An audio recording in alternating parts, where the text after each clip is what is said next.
Praise the lord. ఈ దినాల్లో ఈ లోకంలో చూస్తే దేవుడు ఎక్కడున్నాడు, దేవుడు ఉన్నాడా లేడా అనేది ఒక ప్రశ్న అయిపోయింది.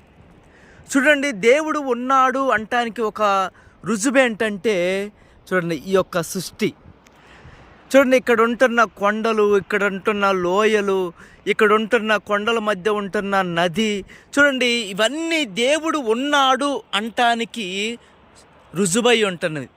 చూడండి, మన ప్రభు అయిన యేసుక్రీస్తు గొప్ప సృష్టికర్త.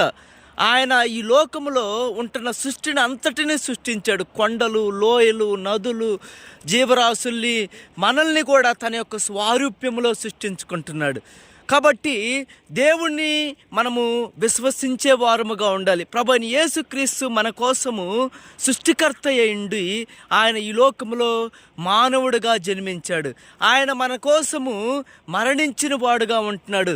ఇంత గొప్ప సృష్టికర్త, ఇంత గొప్ప సృష్టిని సృష్టించిన సృష్టికర్త మన కోసము ఈ లోకంలో మానవుడిగా జన్మించిన వాడుగా ఉంటున్నాడు. ఎందుకంటే మన పాపముల నిమిత్తము మనం చనిపోయిన వారముగా ఉంటున్నాం. ఆయన యొద్దకు చేరలేని వారముగా ఉంటున్నప్పుడు ఆయన మన పాపముల నిమిత్తము వచ్చిన శిక్షను ఆయన భరించిన వాడుగా ఉంటున్నాడు.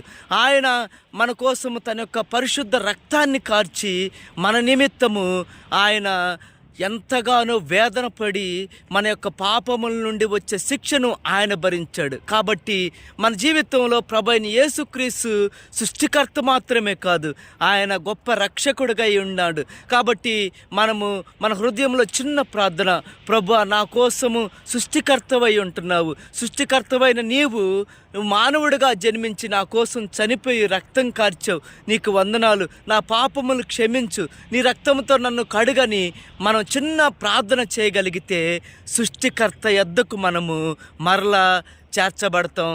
సృష్టికర్తతో మనము నిరంతరము యుగ యుగములు జీవించినట్లు పరిశుద్ధాత్మ దేవుడు మనల్ని బలపరచునుగాక. Praise the lord.